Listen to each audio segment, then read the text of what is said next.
Ahora, esa idea les pareció fascinante a Adán y Eva, y ellos cayeron. Infelizmente el tiro les salió por la culata. Se equivocaron, erraron el blanco, no alcanzaron lo que querían. Por eso una de las palabras griegas para definir el pecado es amartía, que significa errar el blanco. Adán y Eva hicieron lo que quisieron porque querían ser como Dios. Sin embargo, no llegaron a ser Dios. Al contrario, se volvieron solitarios, infelices, se metieron en problemas, erraron el blanco, cometieron pecado. Dejaron de andar con Dios y empezaron a andar en sus propios caminos. Ahora, ¿qué es lo que llevó a Adán y Eva a esto? El amor a la posición o al estatus, querer ser igual a Dios. El deseo de tener más de lo que se les había permitido tener. Dios les había dado todo el jardín, pero les dijo no toquen solamente del fruto de este árbol. Ellos quisieron todo. Pues ese deseo del estatus y de tener más de lo que querían o que podían tener llevó a nuestros primeros padres a la ruina. El compañerismo diario con el Padre en ese momento fue interrumpido. Entonces ellos se escondieron de Dios entre los árboles. Imagínate, como si alguien pudiera esconderse de Dios. Pero ahora date cuenta una cosa, Adán y Eva no fueron atraídos por la riqueza. ¿Qué riqueza había en el árbol? El fruto no era un fruto de oro o de diamante. No eran millones de dólares que colgaban del árbol de la ciencia del bien y del mal. Lo que prueba que no son solo apenas las riquezas que pueden separarnos de Cristo. Es el amor al dinero, sea poco o sea mucho. Es el apasionado deseo de alcanzar bienes materiales. Ese deseo puede convertirse en una terrible maldición que puede alejar el alma de la salvación. Satanás sabe esto y por eso usa el amor por las cosas materiales para hacer que el cristiano coloque a Jesús en segundo plano. No que lo saque de su vida, sino que lo coloque en segundo plano. Solo que nuestra única protección de este problema es conservar la mirada en Cristo, propositadamente. No de casualidad, no si estoy con ganas, si tengo tiempo. No simplemente porque Él me va a bendecir y las cosas me van a ir bien si coloco a Jesús en primer lugar. La única cura para la mundanalidad, cualquiera sea su forma, es una continua devoción a Cristo. Hebreos capítulo 11, versículo 26 dice que Moisés fue victorioso porque consideró que sufrir el oprobio de Cristo era una riqueza mayor que los tesoros de los egipcios. Quiere decir, Moisés colocó a Jesús en primer lugar, no por casualidad, sino propositadamente. Se determinó en su corazón, decidió, tomó la decisión consciente de que esto sería así. Dios estaría en primer lugar, lo demás estaría en segundo plano. Cristo pues debe ser nuestra prioridad máxima. Necesitamos volver a caminar con Dios de propósito, a obligarnos, si posible, a caminar con Dios, porque nuestra naturaleza pecaminosa quiere andar sola, no quiere andar con Dios. Pero así lo hicieron los grandes hombres de la Biblia. Enoc se fue al cielo porque anduvo con Dios, caminó con Dios. Noé fue un hombre justo e íntegro entre sus contemporáneos porque anduvo con Dios. A Abraham Dios le dice, anda conmigo y sé perfecto. David fue el hombre conforme al corazón de Dios porque se determinó a andar con Dios en la tierra de los vivientes. Caminar con Dios, con Jesús, seguirlo diariamente, por lo que Él es y por lo que ha hecho por nosotros, no por alguna ventaja inmediata que podamos obtener de Él. Nuestra vida debe esconderse en Cristo. Y sus planes deben ser nuestros planes. Cuando nos entreguemos a Él, Él quebrantará el dominio del mundo sobre nuestras almas. Nuestra atención pues debe fijarse en Cristo en vez de fijarse en las cosas materiales. Solo eso llenará el vacío de la vida, le dará un sentido a la existencia. Vamos ahora a la segunda parte de este estudio y aquí veremos qué significa esconderse en Cristo, mirar las cosas de arriba, andar con Cristo, entregarse a Él, fijar la atención en Él. Tú te das cuenta que todas estas expresiones nosotros las usamos frecuentemente. El otro día, sin embargo, alguien me dijo, pastor, ya intenté todo eso, pero no funciona, no da resultado. El problema es que nos quedamos generalmente solo en la teoría. Hablamos bonito, vamos a la iglesia, cerramos los ojos, cantamos, gloria a Dios, aleluya, y pensamos que eso es andar con Dios. O que ir una vez por semana a la iglesia, eso es caminar con Dios, entregarse a Él, colocar la mirada en Él. Nos quedamos solo en la teoría, no entramos en el terreno de la práctica. El andar con Dios, el caminar con Dios, el colocar a Dios en el primer lugar en nuestra vida es algo práctico y muchas veces doloroso. Digo, ¿por qué doloroso? Porque a la naturaleza pecaminosa que cargamos todavía hasta el día de la venida de Cristo, no le gusta el compañerismo con Dios, no le gusta andar con Dios, le gusta hacer lo que pues ella quiere, vivir como ella quiere, mirar las cosas de esta tierra, no las de arriba. Entonces, si vamos a andar con Dios, si vamos a caminar con Él, vamos a entregarnos a Él, vamos a permanecer en Él, tenemos que hacerlo propositadamente, determinar que así va a ser, aunque a nuestro cuerpo, a nuestra naturaleza no le guste. Y ese andar se limita a 3 cosas. Tú estás andando con Cristo, tú estás colocando a Cristo en el primer lugar, tú estás confiando en la roca, tú estás caminando con Él si haces 3 cosas. Primero, si estudias la Biblia todos los días. Segundo, si oras todos los días. Y tercero, si sales a buscar a una persona para Cristo. Vamos a hablar de estudiar la Biblia. Estudiar la Biblia tiene que ser una cosa que tú te determines a hacerlo. No importa si es en la mañana, no importa si es en la noche, no importa si es a mediodía, si es en la tarde, no importa, pero tienes que determinarte a tener un tiempo de la lectura de la palabra de Dios. Porque esto es como en la vida física, si no comes, mueres. Y en la vida espiritual, si no te alimentas de la palabra de Dios, pues vas a ser un hombre carnal, no vas a ser un hombre espiritual. Y como hombre carnal solo vas a mirar las cosas de esta vida. Ahora, el estudiar la palabra de Dios es como el comer. No puedes, hay una diferencia entre comer y tragar. La gallina, por ejemplo, traga. ¿Por qué? Porque tiene buche. Después, pues digiere. Tiene lo que se llama la molleja. El ser humano tiene que comer, tiene que masticar. Dicen los médicos que hay que masticar 34 veces. En fin, yo no soy médico. ¿Pero para qué? Para que el bolo alimenticio se mezcle con la saliva. Y entonces, pues, la digestión sea mucho más fácil. En la medida que masticas bien, que comes, que sientes el sabor de la comida, pues vas a tener una vida saludable. El estudio de la palabra de Dios es igual. Tú no puedes sentarte a leer un versículo y salir corriendo, ¿no? Lee un versículo que sea, pero medita en el versículo. Piensa qué es lo que ese versículo te está diciendo a ti. ¿Qué es lo que Dios está hablándote a ti en las circunstancias presentes? Porque la circunstancia presente que yo vivo en este momento puede no ser la tuya. Por ejemplo, si tú estás en este momento con un hijo en el hospital, entre la vida y la muerte, y tú agarras la Biblia y lees un versículo, ese versículo te va a decir a ti otra cosa diferente de a mí. ¿Por qué? Porque yo en este momento no tengo, por la gracia de Dios, un hijo en el hospital. Si acabas de perder a la esposa, te va a decir ese versículo un mensaje que a mí no me lo va a decir porque yo estoy con la esposa viva.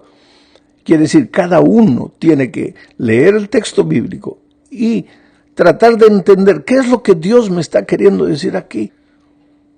Tampoco vale la pena que agarres la Biblia. Voy a terminar este año de leer la Biblia 2 veces. Ahí llega la noche, lees, pero no entiendes nada. Eso en la vida física le diríamos que es tragar. Comes, pero no masticas. Tienes que leer un trecho de la Biblia y meditar. Por ejemplo, tomas la lección de la escuela sabática. Lees la pregunta, lees la respuesta, piensas, sacas tus conclusiones. Si no has entendido bien, pues escuchas el comentario. Y el comentario te ayuda a entender algunas cosas que no has entendido.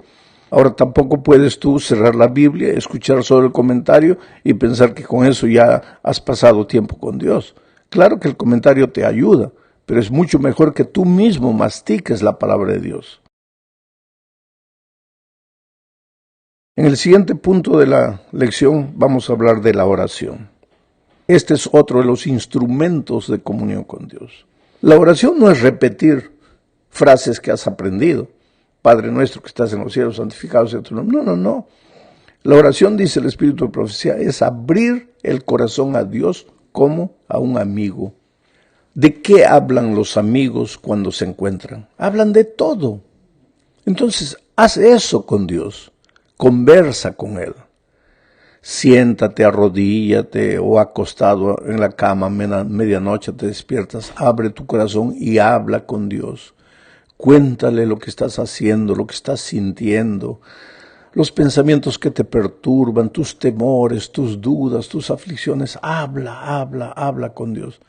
La oración no es para que le informes a Dios de lo que te está pasando, porque Dios ya sabe, Dios es Dios.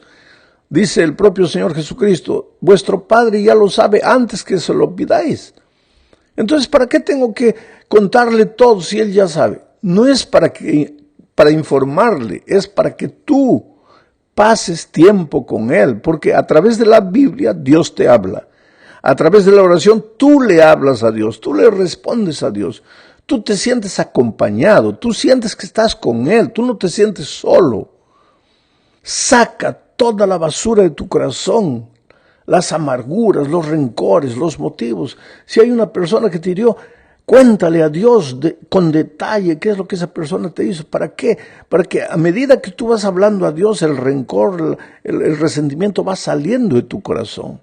Cuéntale a Dios tus flaquezas, tus debilidades. En detalle, pídele fortaleza, pídele poder. Conversa con Dios. Conversa. Cuéntale en la noche, por ejemplo, todo lo que has hecho durante el día, con detalles. Te vas a pasar 1, 2, 3 horas conversando en tu mente con Dios. Y conversando ahí mentalmente con Dios, de repente te vas a dormir y ni te das cuenta. ¿Por qué? Te has dormido en los brazos del Señor Jesús. Estás caminando con Dios.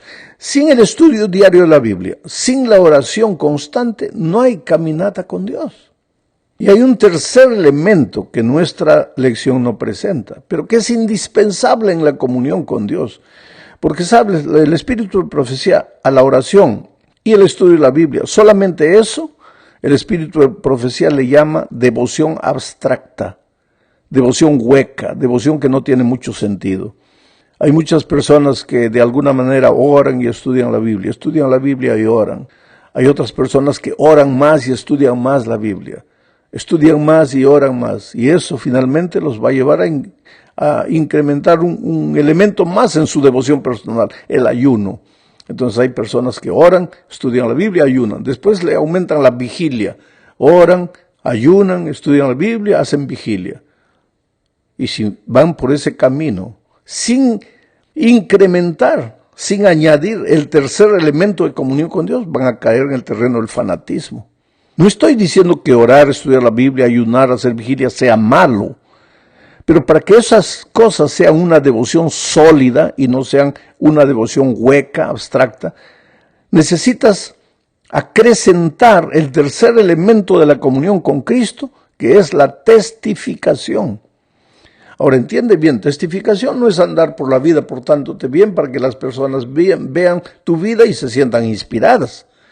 Claro que tienes que hacer eso también, pero testificación es escoger una persona un vecino, un pariente, un amigo, un compañero de trabajo, y comenzar a acercarte, a aproximarte de esa persona con cariño, con amor, con amistad sinceros, mostrarle que te interesas por él y lentamente ir trayéndolo a los brazos de Jesús. Cuando tú haces esas tres cosas, oras todos los días, aunque no tengas ganas de orar, estudias la Biblia, aunque no tengas ganas de estudiarla, y buscas a una persona para traerla a Jesús, aunque no tengas ganas de hacerlo, ahí tú estás colocando la mira en Jesús. Eso es permanecer en Cristo. Eso es caminar con Dios. Claro, los discípulos en los tiempos de Jesucristo caminaban con Jesús corporalmente. Escuchaban su voz audiblemente, lo veían, lo podían tocar. Recuérdate que Juan recostó la cabeza en el corazón de Jesús. Por eso ellos tuvieron un privilegio que poca gente tuvo. Pero los hombres en el Antiguo Testamento caminaron con Dios. Ya dije, Abraham, Noé, David, Enoc. Pero no lo tocaron con sus manos ni lo vieron con sus ojos. Pero caminaron con Dios por la fe. Conversaban con Él.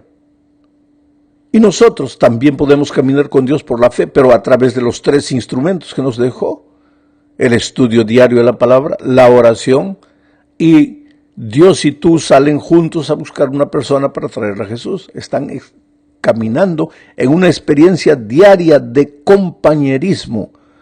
Y el resultado de eso es que te vas a ir volviendo lentamente a medida que el tiempo pasa, pues el carácter de Jesucristo se refleja en tu vida y tú te empiezas a volver un hombre espiritual.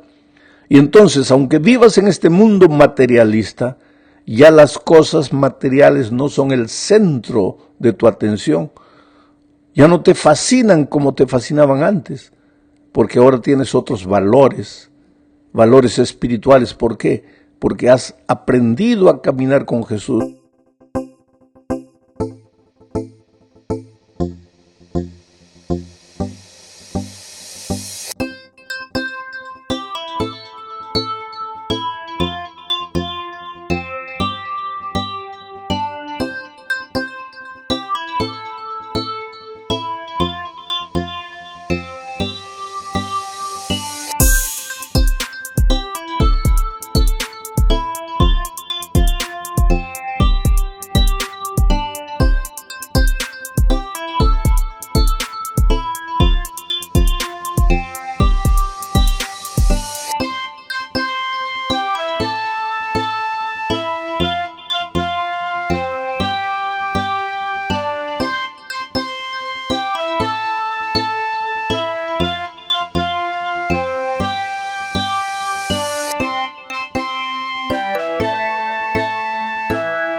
Y su carácter se está reflejando en tu vida.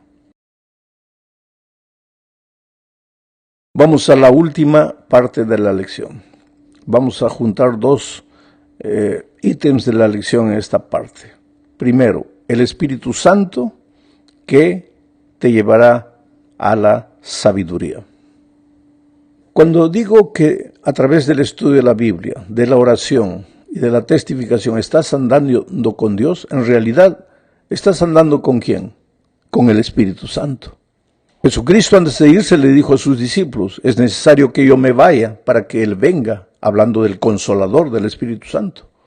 Él estará con nosotros hasta el fin del mundo, el Espíritu Santo. Él nos guiará, entonces oirás palabras de ti que dirán: este es el camino, andad en él. Él nos enseñará. Él nos llevará al arrepentimiento. Él nos mostrará lo que es malo, lo que es bueno. El Espíritu Santo. Pero para que el Espíritu Santo actúe en tu vida, para que el Espíritu Santo te hable, tienes que estudiar la Biblia todos los días, orar todos los días y testificar, buscar una persona para Cristo. Cuando haces esas tres cosas, pues estás andando con el Espíritu y el Espíritu te habla.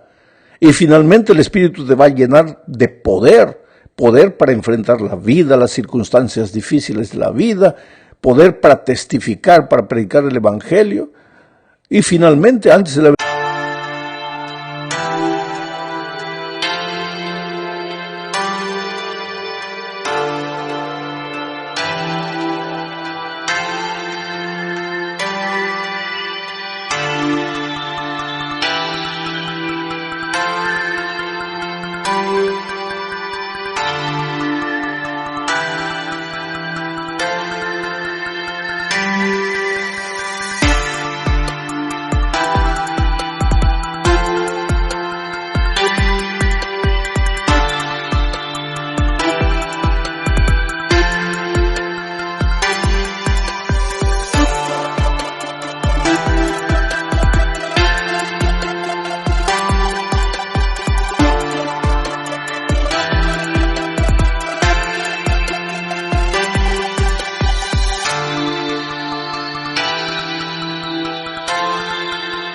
venida de Cristo, poder hasta para hacer milagros, porque en un momento determinado de la historia de la iglesia, el Espíritu dio a su iglesia poder para hacer milagros, cuando la iglesia estaba naciendo. Y cuando la iglesia ya está llegando al fin de su misión en esta tierra, Dios también le dará poder para hacer milagros, los mismos milagros o mayores milagros que en los tiempos primitivos.